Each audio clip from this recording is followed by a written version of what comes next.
नमस्कार दोस्तों, गायत्री अकादमी में आपका स्वागत है। तो चलिए स्टार्ट करते हैं आज का पहला प्रश्न।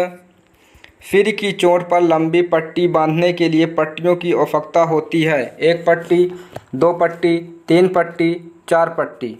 आंसर 2 पट्टी, ऑप्शन बी। व्याख्या: पट्टी का एक टुकड़ा है जिसका उपयोग शरीर के अंग में गति को समर्थन या प्रतिबंधित करने के लिए मरहम पट्टी या पट्टी जैसे चिकित्सा उपकरण का समर्थन करने के लिए किया जा सकता है। 2 पट्टी मूल रूप से कपड़े का 2 टुकड़ा होता है जिसका उपयोग सिर की चोट, कंधे की चोट आदि में मरहम के लिए किया जाता है। आपको बता दें कि 1 पट्टी मूल रूप से पट्टियों का एक टुकड़ा है जो हाथ की चोट, अंगूठे की चोट आदि क्षेत्र को मरहम के उपयोग किया जाता है। 3 पट्टी मूल रूप से पट्टियों के 3 टुकड़े हैं जो जैसे टखने की चोट, कोहने की चोट और घुटने की चोट आदि घाव क्षेत्र को मरहम के लिए उपयोग की जाती है। 4 पट्टी को छाती की चोट, जांघों की चोट और घाव के बड़े हिस्से को ढकने के लिए उपयोग किया जाता है। इस प्रकार सिर के लिए एक लंबी पट्टी के लिए 2 पट्टियों की आवश्यकता होती है। अब अगला प्रश्न। शरीर के जले हुए भाग पर प्राथमिक चिकित्सा देते समय उस पर ठंडक पहुंचाने के लिए क्या उत्तम है? नल का पानी, मलहम, बर्फ का पानी, प्रयुक्त सभी। आंसर नल का पानी, ऑप्शन ए। व्याख्या: जले हुए पीड़ितों के लिए प्राथमिक उपचार के महत्वपूर्ण उद्देश्य जलन कम करने और दर्द से राहत दिलाने, संबंधित चोटों का इलाज करने, संक्रमण के जोखिम को कम करने और रोकना आदि है। जलने की स्थिति में नल का ठंडा पानी 10 से 15 मिनट तक डालना चाहिए ताकि घाव ठंडा हो जाए, जलन अधिक गहरी न हो और दर्द से राहत मिले। जले को ठंडा करने के लिए बहुत ठंडे या बर्फ़ के पानी का उपयोग नहीं करना चाहिए क्योंकि पीड़ित जल्दी हाइपोथर्मिक हो सकता है। अब अगला प्रश्न। विश्व स्वास्थ्य दिवस कब मनाया जाता है? 1 मार्च, 7 अप्रैल, 6 अक्टूबर, 10 दिसंबर। आंसर 7 अप्रैल। व्याख्या: हर साल दुनिया भर में 7 अप्रैल के दिन को विश्व स्वास्थ्य दिवस, वर्ल्ड हेल्थ डे के तौर पर मनाया जाता है। इस दिन को मनाने का उद्देश्य वैश्विक स्वास्थ्य के प्रति जागरूकता बढ़ाने और लोगों को स्वस्थ जीवन जीने के लिए प्रेरित करना है। अगला प्रश्न। स्वच्छता, शारीरिक व्यायाम, आराम और नींद किसका हिस्सा है? स्वच्छता, सामाजिक स्वच्छता, व्यक्तिगत स्वच्छता, उपरोक्त में से कोई नहीं। आंसर व्यक्तिगत स्वच्छता, ऑप्शन सी। व्याख्या: स्वच्छता, शारीरिक व्यायाम, आराम और नींद व्यक्तिगत स्वच्छता का हिस्सा है। अगला प्रश्न। निम्नलिखित में से कौन सी एक अस्वास्थ्यकर आदत है? भोजन बांटना, दिन में 2 बार स्नान करना, उबला हुआ पानी पीना, बिना हाथ धोए भोजन करना। आंसर बिना हाथ धोए भोजन करना, ऑप्शन डी। व्याख्या: जब आप बिना हाथ धोए खाना खाते हैं तो आपके हाथों के कीटाणु आपके मुंह में चले जाते हैं। रोगाणु गले में खराश और आमाशय के फ्लू जैसे संक्रमण का कारण बन सकते हैं। हाथ धोना जरूरी है क्योंकि हमारे हाथों से बीमारियां फैलती हैं। अगला प्रश्न।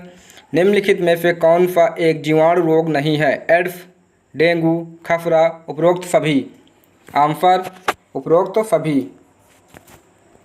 व्याख्या: शरीर के अंदर या शरीर पर हानिकारक बैक्टीरिया के फैलने से उत्पन्न संक्रमण को तकनीकी रूप से जीवाणु संक्रमण या जीवाणु रोग कहा जाता है। जीवाणु संक्रमण ऐसी बीमारियां हैं जो आपकी त्वचा, फेफड़े, मस्तिष्क, रक्त और आपके शरीर के अन्य भागों को प्रभावित कर सकती हैं। उन्हें एकल कोशिका वाले जीवों से प्राप्त करते हैं जो शरीर में विषाक्त पदार्थों को बढ़ाते हैं या छोड़ते हैं। अब अगला प्रश्न। मुख के तापमान को रिकॉर्ड करने के लिए ठंडा दूध लेने के बाद नर्स को कितने समय तक प्रतीक्षा करनी चाहिए? 5 से 10 मिनट, 10 से 20 मिनट, 20 से 30 मिनट, 30 से 40 मिनट। आंसर 20 से 30 मिनट। व्याख्या: जब रोगी कुछ शीतल पेय पीता है तो मुख गुहा के तापमान में परिवर्तन होता है। शीतल पेय तापमान को इस हद तक नीचे ले जाता है कि थर्मामीटर पर गलत रीडिंग स्पष्ट होती है। यह रोगी के स्वास्थ्य रिकॉर्ड पर बहुत प्रभाव डालता है और संभवतः देखभाल योजना को भी बदल देता है। इसीलिए शरीर के तापमान को सामान्य करने और गलत परिणाम से बचने के लिए नर्स को मुंह से तापमान लेने से पहले 20 से 30 मिनट तक इंतजार करना चाहिए। हालांकि गर्म पेय पीने के बाद मुख गुहा के आधारभूत तापमान को वापस करने में थोड़ा समय लग सकता है। अब अगला प्रश्न, प्राथमिक चिकित्सा किसी व्यक्ति को कब दी जाती है? दर्द कम करने के लिए, शीघ्र स्वास्थ्य लाभ के लिए, जीवन बचाने के लिए, उपर्युक्त सभी के लिए। आंसर जीवन बचाने के लिए। व्याख्या, प्राथमिक चिकित्सा का मुख्य उद्देश्य इलाज करना नहीं है बल्कि जीवन की सुरक्षा सुनिश्चित करना या रोगी को उचित उपचार मिलने तक अधिक बिगड़ने से रोकना है। प्राथमिक चिकित्सा के मूल सिद्धांत व्यक्ति के जीवन को बचाने के लिए यह सुनिश्चित करने के लिए कि व्यक्ति को और कोई नुकसान न हो, दर्द से राहत प्रदान करने के लिए, हालात बिगड़ने से रोकने के लिए, अतः जीवन को बचाने के लिए प्राथमिक चिकित्सा प्रदान की जाती है। अब अगला प्रश्न, निम्नलिखित में से किस बीमारी को सल्मोनेला एंटेरिका सीरोटाइप टाइफी भी कहा जाता है? टाइफाइड, मलेरिया, दस्त, पीला बुखार। Answer typhoid, option A.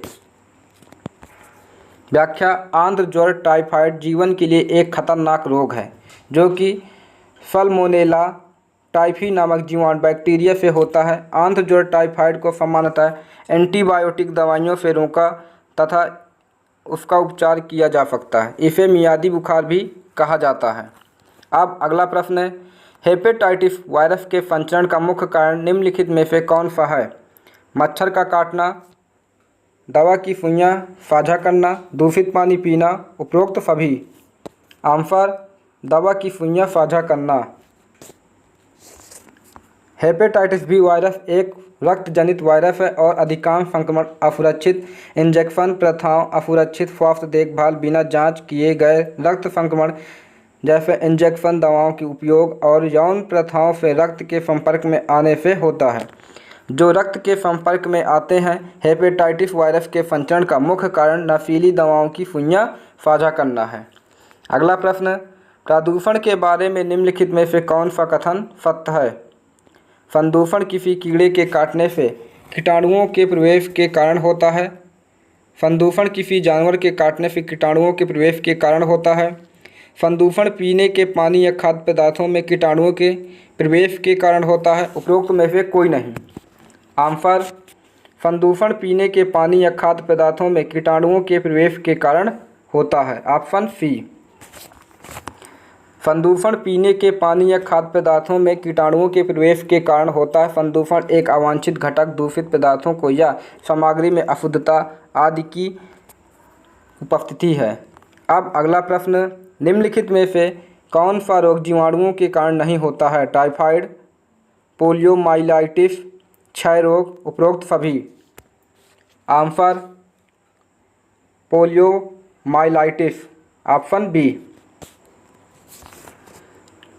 Poliomyelitis या पोलियो एक दुर्लभ करने वाली और जानलेवा बीमारी है। पोलियो मस्तिष्क और रीढ़ की हड्डी को प्रभावित कर सकता है, जिससे पक्षाघात या मृत्यु भी हो सकती है। पोलियो वायरस के कारण होता है। एक एंटेरो वायरस जो संक्रमित व्यक्ति के मल से दूषित भोजन या पानी निगलने या दूषित सतह को छूने के बाद मुंह को छूने से फैलता है। कभी कभी पोलियो वायरस संक्रमित व्यक्ति की लार के माध्यम से फैलता है या संक्रमित व्यक्ति के छींकने या खांसने पर निष्कासित बूंदों के माध्यम से फैलता है। अगला प्रश्न, छूत की बीमारी का मुख्य कारण क्या है? दूषित वायु, दूषित भोजन, खराब स्वच्छता की स्थिति, उपरोक्त सभी। आंसर उपरोक्त सभी। व्याख्या, उपरोक्त सभी छूत की बीमारी का मुख्य कारण है। यह एक संक्रामक रोग है जो किसी संक्रमित व्यक्ति के संपर्क प्रत्यक्ष या अप्रत्यक्ष के माध्यम से रोगजनक के संचरण द्वारा आसानी से फैलता है अर्थात संचारित होता है। अगला प्रश्न है, फफैलो और सूजन से कौन सी जलन चिन्हित होती है? First degree burn, second degree burn, third degree burn, उपर्युक्त सभी। Answer second degree burn. First degree burn स्वतः दर्दनाक लेकिन सहने योग्य है और त्वचा के एपिडर्मिस तक फैला हुआ है। यह लाल या गहरे रंग की त्वचा और थोड़ी सूजी हुई त्वचा से चिन्हित होती है। सेकंड डिग्री बर्न डर्मिस तक फैलते हैं जो फैलो और सूजन से चिन्हित होती है और बहुत दर्दनाक होते हैं। थर्ड डिग्री बर्न काला या सफ़ेद कागज़ जैसा दिखने वाला घाव आमतौर पर सूखा होता है। थर्ड डिग्री क्षेत्र में कोई दर्द नहीं होता लेकिन उन क्षेत्रों में अधिक दर्द होता है जो पहले और दूसरे डिग्री के जले हुए हैं। अतः जले हुए को ठंडा करने के लिए प्राथमिक उपचार नल का पानी है। अगला प्रश्न है, सूखी पट्टी कब लगाई जाती है? रक्त प्रवाह को रोकने के लिए, दर्द रोकने के लिए, घाव पर दबाव डालने के लिए, घाव के लिए संक्रमण को रोकने के लिए।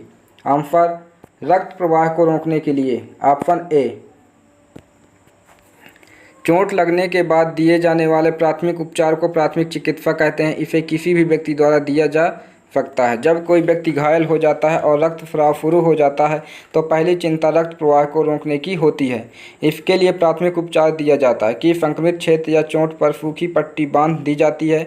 घाव के संक्रमण को रोकने के लिए गीली पट्टी का उपयोग किया जाता है। इस प्रकार सूखी पट्टी रक्त प्रवाह को रोकने के लिए उपयोग की जाती है।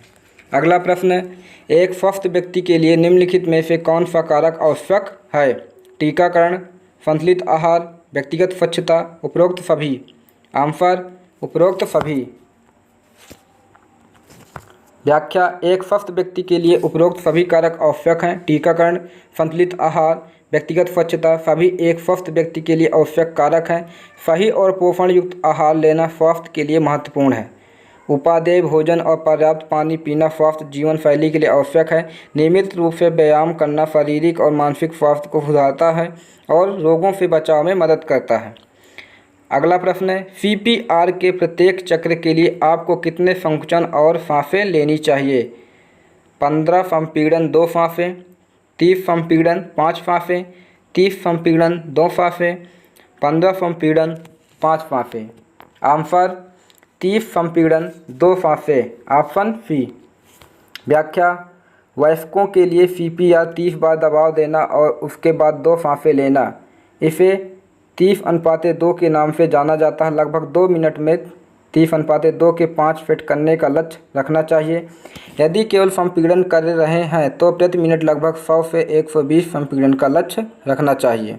अगला प्रश्न, एनाफिलेक्टिक का शॉक का क्या कारण है? दम घुट रहा है, कीड़े का डंक या मकड़ी का काटना, तीसरी डिग्री का जलना, दिल का दौरा। आंसर दम घुट रहा है, ऑप्शन ए। दम घुटना एनाफिलेक्टिक शॉक का कारण हो सकता है। एनाफिलेक्सिस किसी एलर्जन या किसी ऐसी चीज़ के प्रति प्रतिरक्षा प्रणाली की अत्यधिक प्रतिक्रिया के कारण होता है जिससे शरीर को एलर्जी है। बदले में एनाफिलेक्सिस के परिणाम स्वरूप एनाफिलेक्टिक झटका हो सकता है। दुर्लभ मामलों में व्यायाम और एरोबिक गतिविधि जैसे दौड़ना एनाफिलेक्सिस को ट्रिगर कर सकता है। अगला प्रश्न, थर्ड डिग्री बर्न के लक्षण क्या है? जली हुई त्वचा, कोई दर्द नहीं, जली हुई त्वचा, दर्द, छाले और दर्द, लाल और दर्द। आंसर जली हुई त्वचा, कोई दर्द नहीं, option A. Third degree burn त्वचा और वसा ऊतक की पहली 3 परतों को नष्ट कर देता है। थर्ड डिग्री जलने से तुरंत दर्द नहीं हो सकता है लेकिन त्वचा जली हुई काली, सूखी और चमड़े जैसी हो जाती है। इस प्रकार की जलन गंभीर होती है और इसके लिए स्वास्थ्य सेवा प्रदाता द्वारा उपचार की आवश्यकता होती है। अगला प्रश्न, भारत का नागरिक सुरक्षा अधिनियम संसद से कब पारित हुआ? 10 जून 1968, 15 जनवरी 1968, मई 1968, 2 मार्च 1968। आंसर मई 1968। व्याख्या, भारत में नागरिक सुरक्षा पहली बार 24 अक्टूबर 1941 को स्थापित की गई थी। इसे संसद द्वारा मई 1968 को नागरिक सुरक्षा अधिनियम 1968 के रूप में अधिनियमित किया गया था। नागरिक सुरक्षा स्वयंसेवक नागरिक सुरक्षा अधिनियम 1968 और संबंधित नियमों और विनियमों के तहत कार्य करते हैं। नागरिक सुरक्षा का कार्य आपातकालीन परिस्थितियों से तत्काल निपटना, जनता की रक्षा करना, आपदा से नष्ट या क्षतिग्रस्त हुए सेवाओं और सुविधाओं को बहाल करना इत्यादि है। अगला प्रश्न, गंभीर रक्तस्राव के लिए आपको सबसे पहले क्या करना चाहिए? पीड़ित को पुनः प्राप्त स्थिति में रखना, साफ कपड़े द्वारा ढककर हाथ से सीधा दबाव डालना, साफ कपड़े से ढकना, ऑक्सीजन देना। आंसर पीड़ित को पुनः प्राप्ति स्थिति में रखना, ऑप्शन ए। गंभीर बाहरी रक्तस्राव के लिए प्राथमिक उपचार में पैड और पट्टियों का उपयोग करके घाव पर सीधा दबाव डालना और यदि संभव हो तो घायल क्षेत्र को हृदय के स्तर से ऊपर उठाना शामिल है। शरीर के घायल हिस्से को पूरी तरह स्थिर रखना चाहिए। अब अगला प्रश्न है, एक केबिन अटेंडेंट के रूप में आपके लिए निम्नलिखित प्राथमिक चिकित्सा कर्तव्यों की सर्वोच्च प्राथमिकता क्या है? यात्री को पुनः आश्वस्त करना, चिकित्सा ध्यान की व्यवस्था करना, खतरे से सावधान रहना, इनमें से कोई नहीं। आंसर खतरे से सावधान रहना, ऑप्शन सी। किसी भी विमान में केबिन अटेंडेंट के रूप में प्राथमिक चिकित्सा का कर्तव्य चिकित्सा देखभाल की व्यवस्था करना है। एक केबिन अटेंडेंट के रूप में अटेंडेंट की सर्वोच्च प्राथमिकता खतरे से सावधान रहना और विमान में सवार सभी यात्रियों की सुरक्षा सुनिश्चित करना है। अगला प्रश्न है, किसी यात्री को उपचार प्रदान करते समय रूट आपातकालीन परिवहन तकनीक का मुख्य उद्देश्य क्या है? यात्री को स्थानांतरित करना, बचाव श्वास का संचालन करना, पीड़ित के वायुमार्ग में रुकावट को दूर करने के लिए और पीड़ित के वायुमार्ग में रुकावट को दूर करने के लिए। आंसर यात्री को स्थानांतरित करना, ऑप्शन ए। किसी यात्री को उपचार प्रदान करते समय रूट आपातकालीन परिवहन तकनीक का मुख्य उद्देश्य यात्री को स्थानांतरित करना है। यह तकनीक व्यक्ति को स्थानांतरित करने का सबसे सुरक्षित तरीका है। अगला प्रश्न है, किसी मरीज की स्थिति की जांच करते समय आपकी पहली कार्रवाई क्या है? सांस लेने की जांच करें, बीमा के लिए जांच करें, पीड़ित से बात करें और उसके कंधे हिलाएं, बाहरी चोटों की जांच करें। आंसर पीड़ित से बात करें और उसके कंधे हिलाएं, ऑप्शन सी। व्याख्या, किसी मरीज की स्थिति की जांच करते समय पहली कार्रवाई पीड़ित से बात करना है और उसके कंधों को हिलाने की कोशिश करना। यह महत्वपूर्ण है क्योंकि यह रोगी की चेतना और प्रतिक्रिया के स्तर पर आकलन करने में मदद करता है। पीड़ित से बात करने और उसके कंधों को धीरे से हिलाने से यह निर्धारित करने में मदद मिल सकती है कि क्या वे सचेत है या बेहोश है और क्या वे मौखिक या शारीरिक उत्तेजनाओं पर प्रतिक्रिया करने में सक्षम है। यह प्रारंभिक मूल्यांकन रोगी की स्थिति के बारे में महत्वपूर्ण जानकारी प्रदान कर सकता है और उचित चिकित्सा सहायता प्रदान करने के लिए आगे की कार्रवाइयों का मार्गदर्शन कर सकता है। अगला प्रश्न है, हेमलिंच प्रक्रिया का मुख्य उद्देश्य क्या है? पीड़ित के वायुमार्ग में रुकावट को दूर करने के लिए, पीड़ित की सांस लेने में कमी का इलाज करना, अपर्याप्त सांस का इलाज करने के लिए, पेट की खट्टी डकार के उपचार के लिए। आंसर पीड़ित के मार्ग में रुकावट को दूर करने के लिए, ऑप्शन ए। व्याख्या, हेमलिंच प्रक्रिया का मुख्य उद्देश्य पीड़ित के वायुमार्ग में रुकावट को दूर करना है। इस प्रक्रिया का उपयोग तब किया जाता है जब किसी का दम घुट रहा हो और गले या श्वास नली में रुकावट के कारण वह सांस लेने में असमर्थ हो। पेट पर जोर लगाने से प्रक्रिया रुकावट को दूर करने और समान श्वास को बहाल करने में मदद करती है। अब अगला प्रश्न है, सोडियम बाइकार्बोनेट का उपयोग किस लिए करते हैं? पीड़ित के वायुमार्ग में रुकावट को दूर करने के लिए, पीड़ित की सांस लेने में कमी का इलाज करना, अपर्याप्त सांस का इलाज करने के लिए, पेट की खट्टी डकार के उपचार के लिए। आंसर पेट की खट्टी डकार के उपचार के लिए, ऑप्शन डी। शुद्ध सोडियम बाइकार्बोनेट या बेकिंग सोडा कई अनुप्रयोगों के साथ एक महीन सफ़ेद पाउडर है। यह सोडियम धनायन और बाइकार्बोनेट ऋणायन से बना लवण है। सोडियम बाइकार्बोनेट की एसिड को बेअसर करने की क्षमता शारीरिक तरल पदार्थों में उच्च अम्लता से संबंधित स्थितियों जैसे अपच का इलाज करने में मदद करती है, जो पेट में बहुत अधिक एसिड के कारण होती है। इसका उपयोग पेट के अम्ल को उदासीन करने, अम्ल अपच, सीने में जलन और पेट की खट्टी डकार के उपचार के लिए किया जाता है। प्रायः लोग अपच के लिए सोडियम बाइकार्बोनेट का उपयोग करते हैं। अगला प्रश्न है, त्रिकोणीय पट्टियों को प्राथमिक चिकित्सा और गल पट्टी के लिए घर में रखना अत्यधिक महत्वपूर्ण है। यह लिनेन के चौड़े वर्गाकार टुकड़े को मध्य से कर्ण पर काटकर बना ली जाती है, जिसकी माप होती है 16 से 20 इंच, 26 से 30 इंच, 36 से 40 इंच, 46 से 50 इंच। आंसर 36 से 40 इंच, ऑप्शन सी। व्याख्या। प्रायः कपास या कैलिको का 1 वर्ग मीटर कपड़ा आधा तिरछा काट का त्रिकोणीय पट्टियों को बनाने के लिए उपयोग किया जाता है। इसे गोफन के रूप में उपयोग किए जाने के अलावा पट्टी का उपयोग टूटी हुई हड्डियों और कोमल ऊतकों की चोटों को स्थिर करने के लिए भी किया जा सकता है। आपको बता दें कि इस प्रकार प्राथमिक उपचार और गलपट्टी के लिए त्रिकोणीय पट्टियों को घर में रखना अत्यधिक महत्वपूर्ण है। त्रिकोणीय पट्टियाँ लिनेन के चौड़े वर्गाकार टुकड़े को मध्य से कर्ण पर काटकर बना ली जाती है, जिसकी माप 36 से 40 इंच होती है। अब अगला प्रश्न, चट्टानों पर चढ़ने के लिए किसके रेशों से बनी रस्सियों का उपयोग किया जाता है? रेयान, नायलॉन, कपास, जूट।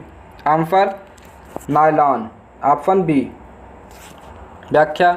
चट्टानों पर चढ़ने के लिए नायलॉन रेशों से बनी रस्सियों का उपयोग किया जाता है। अगला प्रश्न, मानव शरीर द्वारा उत्पादित कार्बोनिक एसिड डाइऑक्साइड CO2 का क्या होता है? यह शरीर की कोशिकाओं में रहता है, यह हृदय की मांसपेशी में स्थानांतरित हो जाता है, यह रक्त और श्वसन प्रणाली के माध्यम से समाप्त हो जाता है, उपर्युक्त सभी। आंसर, यह रक्त और श्वसन प्रणाली के माध्यम से समाप्त हो जाता है, ऑप्शन सी। व्याख्या। इसका उपयोग रक्त और श्वसन प्रणाली द्वारा किया जाता है। जब मानव शरीर कार्बन डाइऑक्साइड CO2 का उत्पादन करता है तो इसका उपयोग रक्त और श्वसन प्रणाली द्वारा किया जाता है। कार्बन डाइऑक्साइड को रक्त प्रवाह द्वारा फेफड़ों तक ले जाया जाता है, जहां सांस लेने की प्रक्रिया के दौरान इसे बाहर निकाला जाता है। यह शरीर को अपशिष्ट उत्पाद को हटाने और रक्त प्रवाह में गैसों का उचित संतुलन बनाए रखने की अनुमति देता है। अब अगला प्रश्न, अगर कोई व्यक्ति किसी तरह की छोटी मोटी बेहोशी का सामना कर रहा है तो आपको क्या करना चाहिए? पीड़ित से बात करें और दर्द स्ट्रोक का प्रबंध करें। पीड़ित को अपनी कुर्सी पर रहने दें। ताज़ी हवा लगाएं। पीड़ित को लेटने दें और पीड़ित को आश्वस्त करें, उपर्युक्त सभी। आंसर, ताज़ी हवा लगाएं, पीड़ित को लेटने दें और पीड़ित को आश्वस्त करें, ऑप्शन सी। व्याख्या।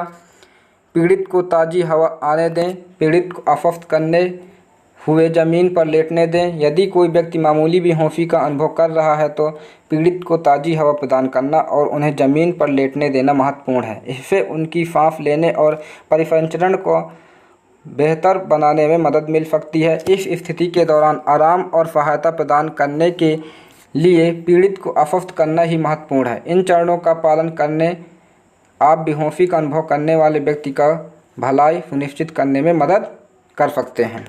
प्रश्न, कम चेतना वाले पीड़ित पर क्या लागू होता है? पीड़िता अभी भी बोलने में सक्षम है। पीड़िता सदमे में है। पीड़ित बोलने और झकझोरने पर प्रतिक्रिया नहीं करता। पीड़िता अभी भी सतर्क है। आंसर, पीड़ित बोलने और झकझोरने पर प्रतिक्रिया नहीं करता, ऑप्शन सी। व्याख्या। पीड़िता अभी भी बोलने में सक्षम है। कम चेतना वाला पीड़ित अभी भी बोलने में सक्षम है। इसका मतलब यह है कि भले ही वे कम जागरूकता या प्रतिक्रिया की स्थिति में हो, फिर भी वे मौखिक रूप से संवाद करने में सक्षम हैं। यह ध्यान रखना महत्वपूर्ण है कि उनकी बोलने की क्षमता आवश्यक रूप से उनकी समग्र स्थिति या सतर्कता के स्तर को इंगित नहीं करती है।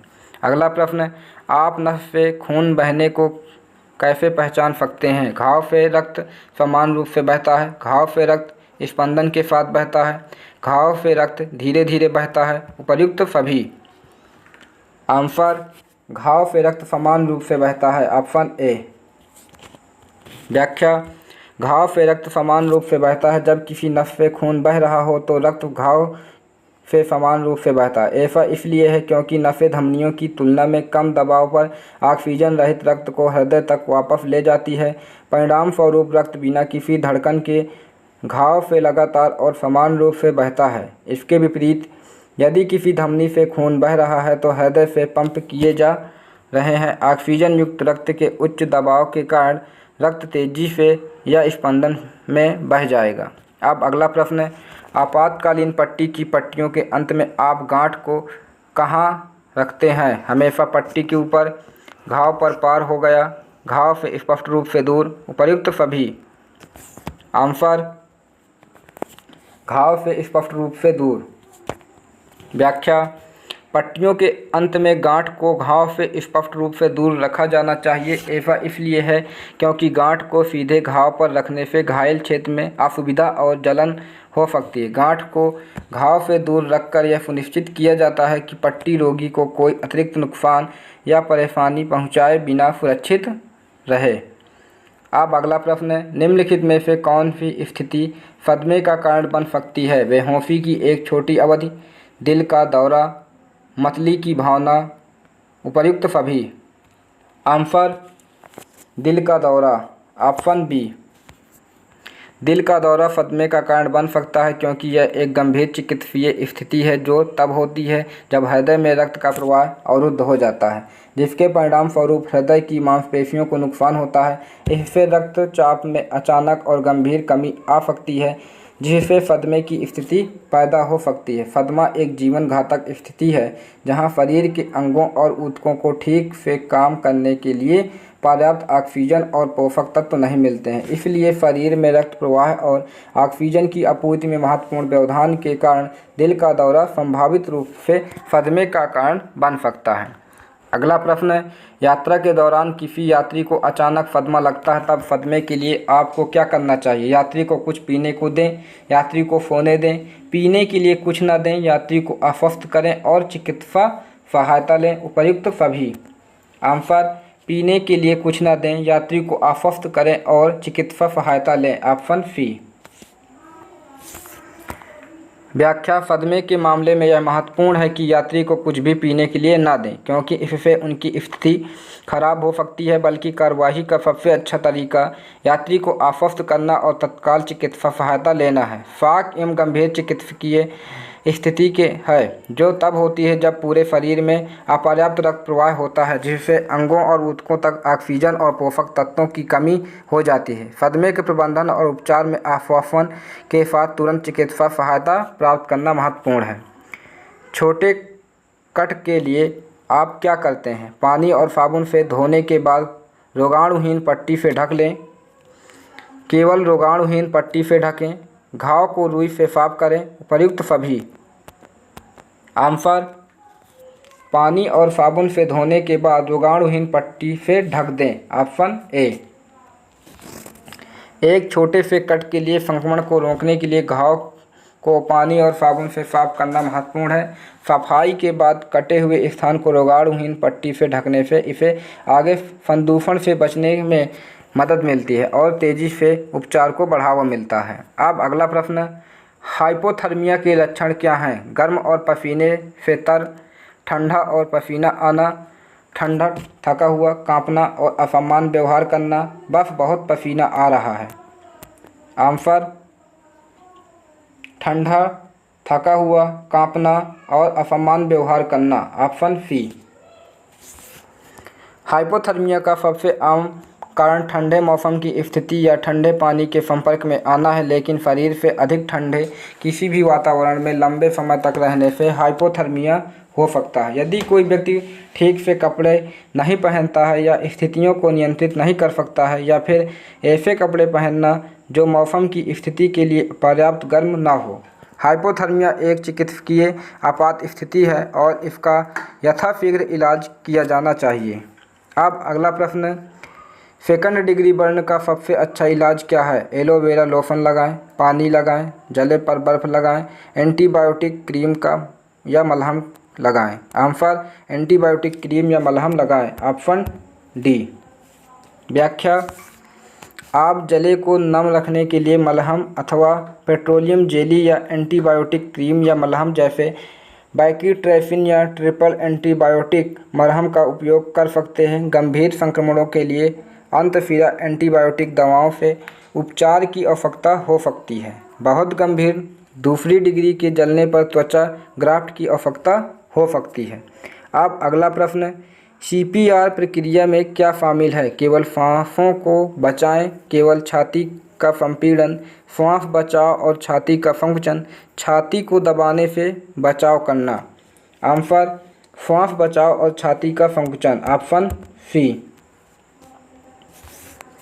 CPR प्रक्रिया में बचाव, श्वास और छाती संपीड़न दोनों शामिल है। ऐसा इसलिए क्योंकि कार्डियक अरेस्ट के दौरान व्यक्ति की सांस और दिल की धड़कन रुक जाती है। बचाव सांस में सांस देकर व्यक्ति के फेफड़ों को ऑक्सीजन प्रदान करना शामिल है, जबकि छाती को मैनुअल रूप से दबाने से रक्त को महत्वपूर्ण अंगों तक प्रसारित करने में मदद मिलती है। इन दो तकनीकों के संयोजन का उद्देश्य शरीर में ऑक्सीजन की आपूर्ति बनाए रखना और पेशेवर चिकित्सा सहायता आने तक जीवित रहने की संभावना का बढ़ाना है।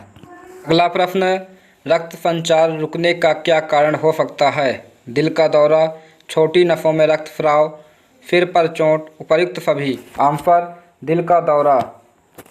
व्याख्या, दिल का दौरा रक्त परिसंचरण को रोक सकता है क्योंकि यह तब होता है जब हृदय की मांसपेशियों को आपूर्ति करने वाली रक्त वाहिकाओं में रुकावट होती है। यह रुकावट ऑक्सीजन युक्त रक्त को हृदय तक पहुंचने से रोकती है, जिससे हृदय की मांसपेशी क्षतिग्रस्त हो जाती है या उसकी मृत्यु हो जाती है। उचित रक्त प्रवाह के बिना पूरे शरीर में परिसंचरण गंभीर रूप से प्रभावित हो सकता है, जिससे संभावित रूप से रक्त का संचार पूरी तरह से बंद हो सकता है। अगला प्रश्न, निम्नलिखित में से कौन सी त्रिकोणीय पट्टी को घावों पर ड्रेसिंग के रूप में उपयोग करने के लिए 3 बार केंद्र में लाया जाता है?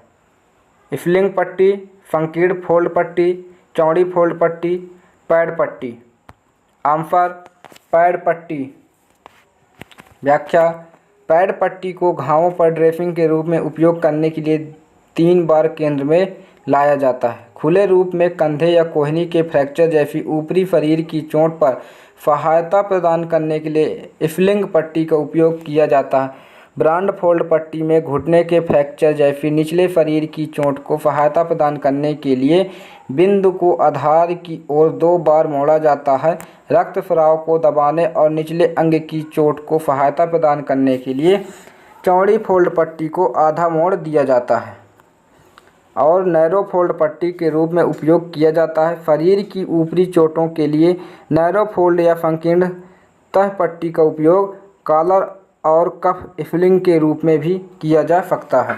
अगला प्रश्न है, एक बेहोश व्यक्ति का वायु मार्ग किस प्रकार खोलना चाहिए? सिर झुकाकर और टोड़ी उठाकर, जबड़े पर बल देकर, सिर झुकाकर और जबड़े पर बल देकर, ठोड़ी उठाकर। आंसर,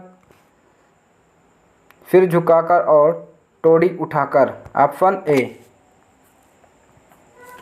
व्याख्या, सिर झुकाकर और टोड़ी उठाकर यदि बेहोश व्यक्ति की जीभ पीछे की ओर गिरती है तो वायुमार्ग को अवरुद्ध करती है।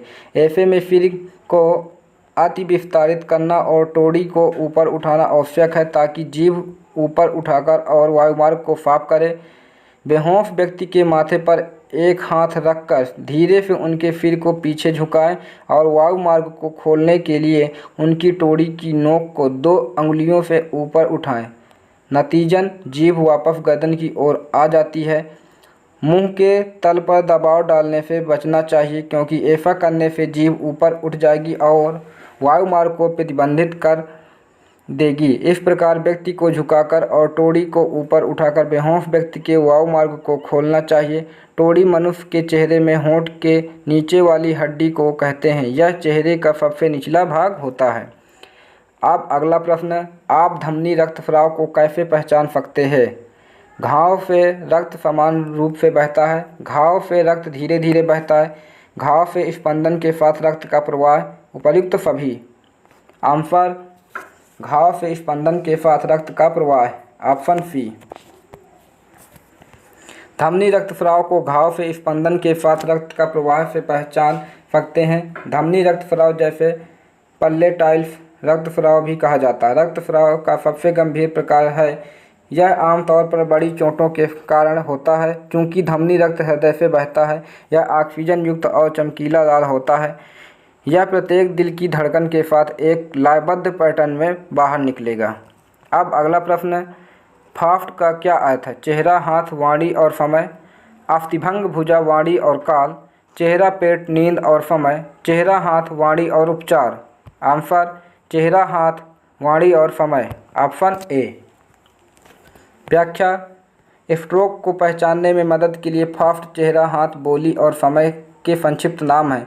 यह आपको किसी अन्य व्यक्ति में तीव्र स्ट्रोक के लक्षण देखने और जल्द से जल्द मदद पाने में मदद कर सकते हैं। अगला प्रश्न, वयस्क में CPR के प्रत्येक चक्र के लिए आपको कितने फंक्शन और फांफे लेनी चाहिए? 15 फंक्शन और 2 फांफे, 15 संपीड़न और 1 फांफ, 30 संपीड़न और 2 फांफे, 30 संपीड़न और 1 फांफ। आंसर 30 संपीड़न और 2 फांफ, ऑप्शन सी। वयस्क में CPR के प्रत्येक चक्र के लिए आपको 30 संपीड़न और 2 फांफे देनी चाहिए। आपको हाथ की एड़ी को व्यक्ति की छाती के केंद्र पर रखें, फिर अपने दूसरे हाथ की हथेली को ऊपर रखें और प्रति मिनट 100 से 120 संपीड़न की स्थिर दर पर 4 से 5 सेंटीमीटर 2 से 2.5 इंच तक दबाएं। प्रत्येक 30 छाती संपीड़न के बाद 2 बचाव फांफे देना चाहिए। अब अगला प्रश्न, ABC का क्या मतलब है? वायुमार्ग, सर्कुलेशन, श्वास, उपर्युक्त सभी। आंसर उपर्युक्त सभी। व्याख्या, ABC का पूर्ण रूप वायुमार्ग, एयरवे, श्वास, ब्रेथिंग और परिसंचरण, सर्कुलेशन है। वायुमार्ग बाधा प्ररोधन एक जानलेवा आपातकाल है। अगर श्वास रुक जाए तो पीड़ित की जल्द ही मौत हो सकती है, इसलिए श्वास लेने के लिए सहायता प्रदान करने का साधन एक महत्वपूर्ण अगला कदम है। प्राथमिक चिकित्सा में कई तरीके प्रचलित हैं। परिसंचरण, किसी व्यक्ति को जीवित रखने के लिए रक्त परिसंचरण महत्वपूर्ण है। अब अगला प्रश्न है, किसी वयस्क की छाती को दबाते समय हम छाती को दबाते हैं 2 से 3 सेंटीमीटर, 2.5 से 3.5 सेंटीमीटर, 4 से 5 सेंटीमीटर, 1 से 2 सेंटीमीटर। आंसर 4 से 5 centimetre, option C.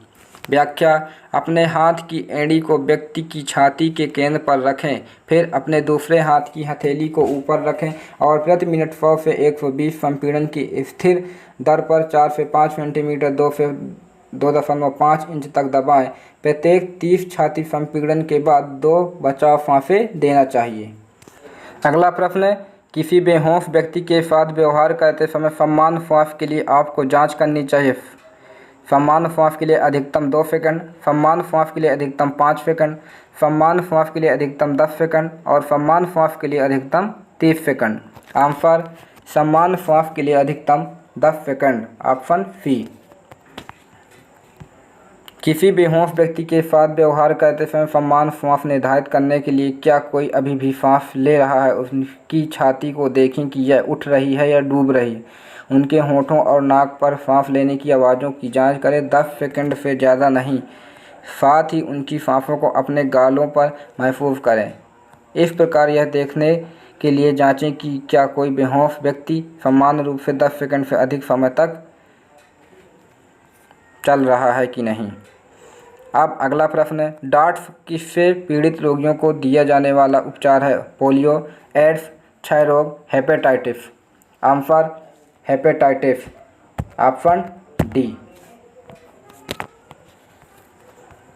Directly observed treatment for course है, जिसे TB डार्ट्स के रूप में भी जाना जाता है। विश्व स्वास्थ्य संगठन द्वारा अनुशंसित क्षय रोग TB नियंत्रण रणनीति को दिया गया नाम है। WHO के अनुसार उच्च घटनाओं वाले समुदायों में क्षय रोग के प्रकार को रोकने का सबसे किफ़ायती तरीका इसका इलाज करना है, अतः विकल्प सी सही है। अगला प्रश्न है, प्राथमिक चिकित्सा का उद्देश्य क्या है?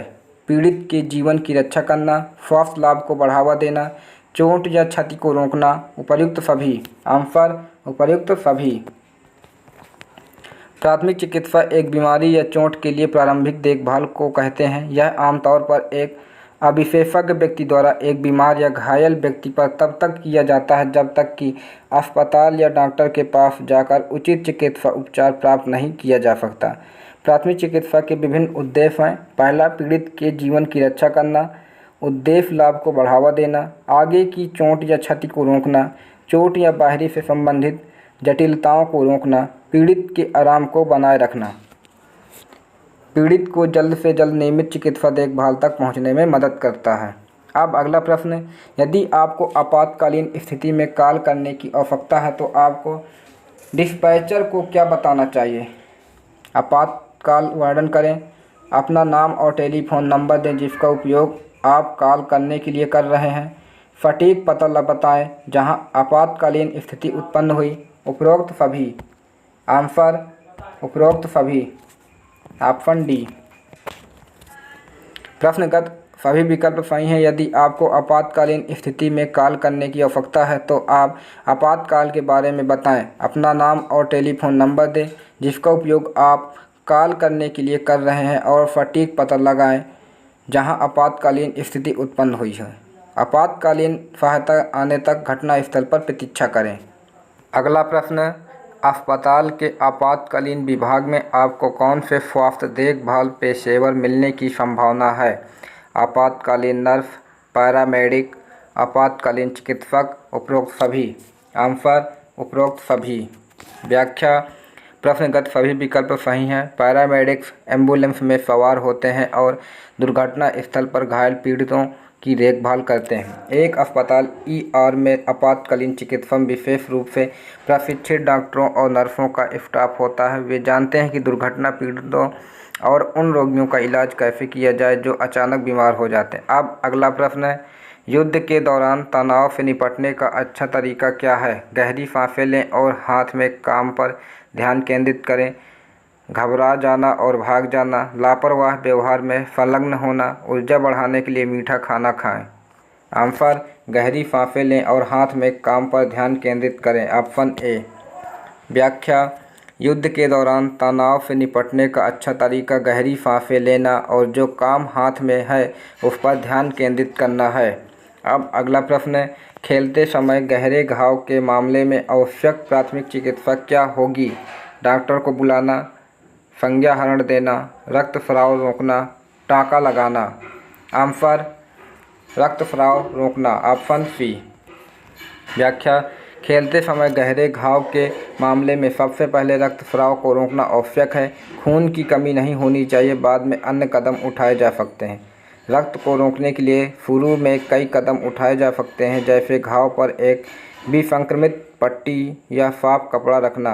रक्तस्राव को नियंत्रित करने के लिए पट्टी को अपनी हथेली से मजबूती से दबाना, रक्तस्राव बंद होने पर तक लगातार दबाव डालना, घाव को मोटी पट्टी या साफ कपड़े के टुकड़े से बांधकर दबाव बनाए रखना आदि। इस प्रकार खेलते समय गहरे घाव के मामले में रक्तस्राव को रोकना प्राथमिक उपचार होगा।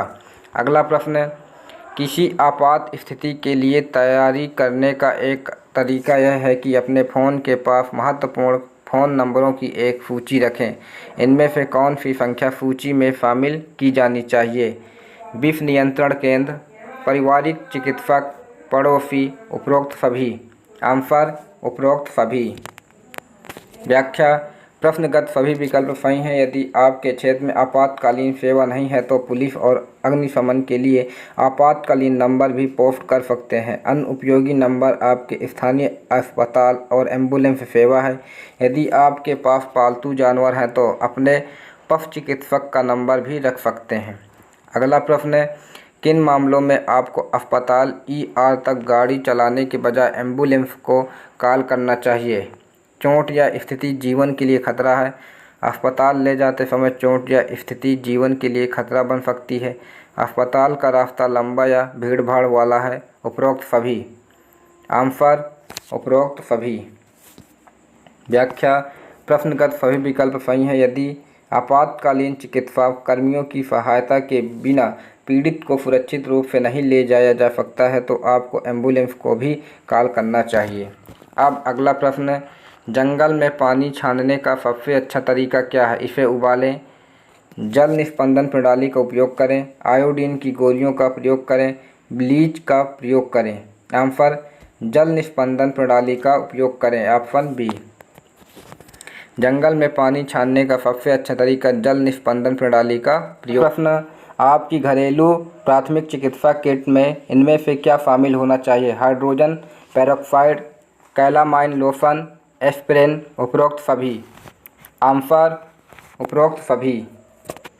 व्याख्या, प्रश्नगत सभी विकल्प सही हैं। घावों को साफ करने के लिए हाइड्रोजन पेरोक्साइड का उपयोग करना, कीड़े के काटने या खुजली से राहत पाने के लिए कैलामाइन लोशन का उपयोग करना और आपातकालीन चिकित्सा कर्मियों की प्रतीक्षा करते समय दिल के दौरे के लक्षणों के मामले में एस्पिरिन का उपयोग करना आदि घरेलू प्राथमिक चिकित्सा किट में शामिल होना चाहिए। अब अगला प्रश्न, सड़क दुर्घटना के बाद एक अचेतवावस्था में रोगी को आपातकालीन कक्ष में लाया जाता है। इस रोगी में निम्नलिखित में से कौन सा प्राथमिक हस्तक्षेप है? चेतना के स्तर पर आकलन करना, महत्वपूर्ण संकेतों का आकलन करना, वायुमार्ग का प्रबंधन करना, रक्त स्राव का प्रबंधन करना।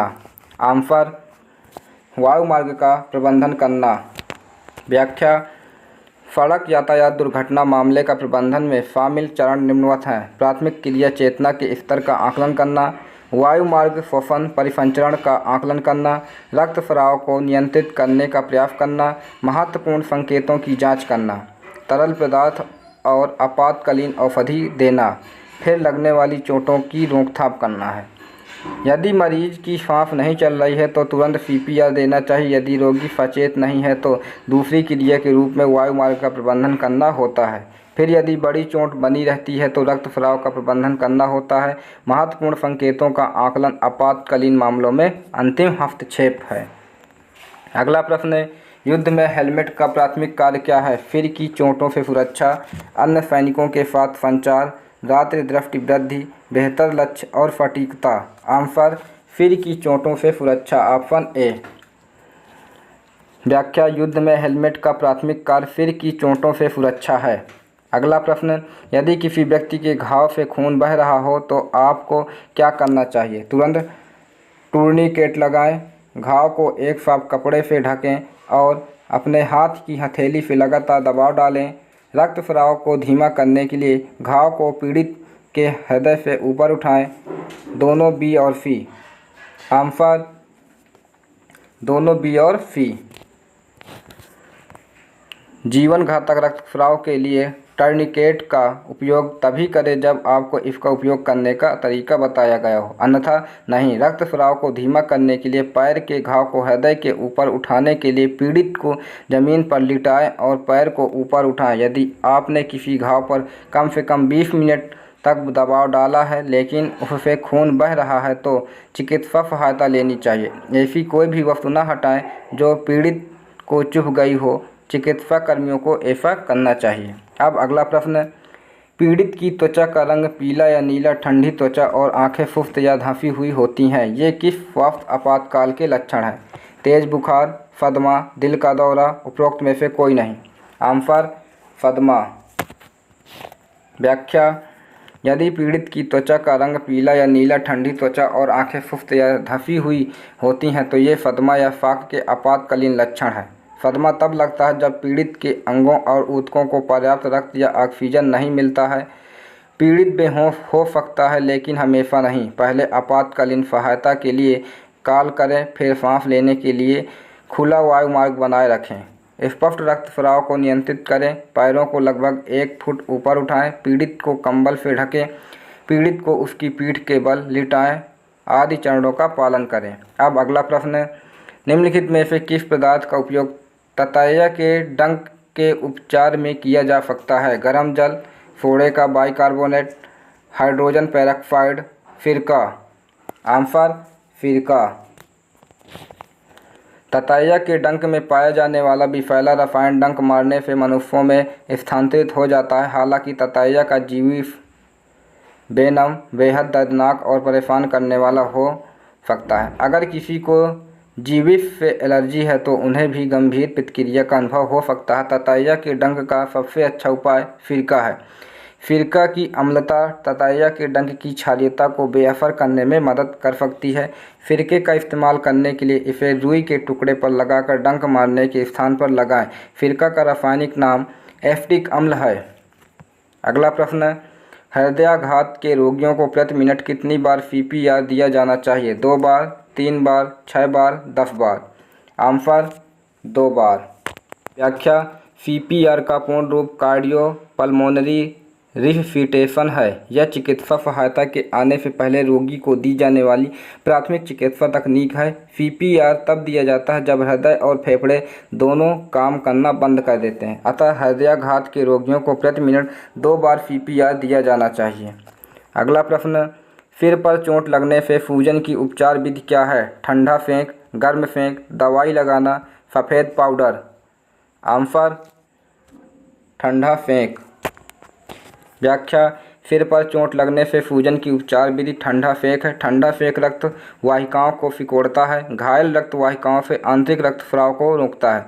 चोट के आसपास सूजन को कम करके उपचार को तेज करता है। आसपास के क्षेत्रों से चोट में तरल पदार्थ के रिसाव को कम करता है। अतः ठंडा सेक सिर की चोट से सूजन का इलाज करता है। अगला प्रश्न, युद्ध के मैदान में रासायनिक हमलों से बचाव का सबसे अच्छा तरीका क्या है? गैस मास्क पहनना, घर के अंदर रहना, खूब पानी पीना, सन स्क्रीन का उपयोग करना। आंसर गैस मास्क पहनना, ऑप्शन ए। युद्ध के मैदान में रासायनिक हमलों से बचाव का सबसे अच्छा तरीका गैस मास्क पहनना है। अगला प्रश्न, दबाव डालने से पूर्व क्या सोचना आवश्यक नहीं है? दाब किस पर डाला जाना है? दाब कैसे डाला जाना है? दाब क्यों डाला जाना है? दाब कहाँ डाला जाना है? आंसर दाब क्यों डाला जाना है, ऑप्शन सी। दाब डालने से पूर्व यह सोचने की आवश्यकता नहीं है कि दाब क्यों डाला जाना है। रक्त स्राव को रोकने के लिए घाव पर दाब डालना चाहिए। यह गर्मी और तरल पदार्थ के हानि को रोकने के लिए भी डाला जाता है। सर्पदंश की स्थिति में भी इसका उपयोग विष को फैलने से रोकने के लिए किया जाता है। यह किसी व्यक्ति की जान बचाने के लिए किया जाता है। डाला गया दाब स्थान और चोट के प्रकार के अनुसार होना चाहिए। घाव या चोट के क्षेत्र में रक्त के प्रवाह को कम करने और रक्त की हानि को कम करने के लिए प्रमुख धमनी पर दाब डाला जा सकता है। अगला प्रश्न, एक रोगी को अनुत्तरदायी स्थिति में आपातकालीन विभाग में लाया जाता है और हाइपर ऑस्मोलर हाइपरग्लाइसेमिक सिंड्रोम का निदान किया जाता है। नर्स तत्काल प्राथमिक स्वास्थ्य देखभाल प्रदाता के किस प्रिस्क्रिप्शन को शुरू करने के लिए तैयार होगी? एंडोट्रैचियल इंट्यूबेशन, NPH इंसुलिन की 100 यूनिट, सम्मान लवण घोल का अंतःशिरा आधान, सोडियम बाइकार्बोनेट का अंतःशिरा आधान। आंसर सम्मान लवण घोल का अंतःशिरा आधान, ऑप्शन सी। प्रारंभिक उपचार में आमतौर पर निर्जलीकरण को संबोधित करने और रक्त में उच्च ग्लूकोज सांद्रता को कम करने के लिए अंतःशिरा द्रव का एडमिनिस्ट्रेशन शामिल होता है। सम्मान लवण घोल 0.9% सोडियम क्लोराइड का अंतःशिरा आधान प्रायः रोगी को पुनः जलयोजित करने और आवश्यक शारीरिक क्रियाओं को स्थिर करने के लिए पहला चरण होता है। अब अगला प्रश्न, मामूली प्रथम डिग्री जलने पर आपको क्या लगाना चाहिए? बर्फीला पानी लगाना, मक्खन लगाना, बर्फ़ लगाना, उपरोक्त में से कोई नहीं। आंसर उपरोक्त में से कोई नहीं। उपरोक्त में से कोई नहीं सही है। प्रथम डिग्री जलने में त्वचा लाल हो जाती है और सूजी हुई और कुछ हद तक दर्दनाक हो सकती है। यदि फफैलो मौजूद है तो इसे दूसरी डिग्री का जला माना जाता है। जले पर बर्फ़ का पानी, बर्फ़, मक्खन और तेल का प्रयोग न करें। ये पदार्थ त्वचा को नुकसान पहुंचा सकते हैं। इसके बजाय मामूली जलन के लिए उस क्षेत्र को ठंडे पानी में भिगोएं। जब जलन ठंडी हो जाए तो घाव पर एंटीबायोटिक मरहम लगाएं और इसे सूखी रोमदार पट्टी से ढक दें। अब अगला प्रश्न, एक बच्चे को निरंतर उल्टी होने के कारण अस्पताल में भर्ती कराया गया है। नर्स किस समस्या के लिए बच्चे की गहनता से निगरानी करेगी? दस्त, उपापचयी अम्लरक्तता, उपापचयी क्षारक्तता, अतिसक्रिय आंद्र ध्वनियाँ। आंसर उपापचयी क्षाररक्तता, ऑप्शन सी। व्याख्या, उपापचयी क्षाररक्तता सही उत्तर है। उल्टी से आमाशय में अम्ल की भारी कमी हो सकती है। चूँकि आमाशयी अम्ल हाइड्रोक्लोरिक अम्ल HCl है, इसकी हानि से रक्त pH में वृद्धि हो सकती है, जिससे उपापचयी क्षाररक्तता हो सकती है। अम्ल हानि के अतिरिक्त उल्टी के परिणाम स्वरूप सोडियम और पोटेशियम जैसे द्रव और विद्युत अपघट्य की हानि हो सकती है, जो क्षाररक्तता और निर्जलीकरण में योगदान कर सकती है। अगला प्रश्न, टाइप 1 डायबिटीज मेलिटस से पीड़ित एक बच्चे को उसके माता पिता आपातकालीन विभाग में लाते हैं, जो बताते हैं कि बच्चे को पेट दर्द की शिकायत है और वह सुस्त है। डायबिटिक कीटोएसिडोसिस का निदान किया जाता है। देखभाल की योजना का अनुमान लगाते हुए नर्स किस प्रकार का अंतःशिरा फोर जल फेंक देने की तैयारी करती है? पोटेशियस आफा, NPH insulin infusion, 5% dextrose infusion, सम्मान सलाइन इन्फ्यूजन जल। आंसर सम्मान सलाइन इन्फ्यूजन जल, ऑप्शन डी। सम्मान सलाइन इन्फ्यूजन डायबिटिक कीटोएसिडोसिस के लिए सही प्रारंभिक उपचार है। निर्जलीकरण को संबोधित करने और इलेक्ट्रोलाइट असंतुलन को ठीक करने की प्रक्रिया शुरू करने के लिए सम्मान सलाइन का उपयोग किया जाता है। प्रारंभिक पुनर्निर्जलीकरण के बाद रक्त शर्करा और इलेक्ट्रोलाइट स्तरों के चल रहे आकलन के आधार पर उपचार योजना में समायोजन किया जाएगा, जिसमें ठोस द्रव में डेक्सट्रोज को शामिल करना, इंसुलिन और पोटेशियम देना शामिल है। अगला प्रश्न, इलेक्ट्रोकार्डियोग्राफ ईसीजी का उपयोग किसको मापने के लिए किया जाता है? रक्त कण, दिल की धड़कन, तापमान, इन्फ्यूजन, मस्तिष्क की विद्युत गतिविधि।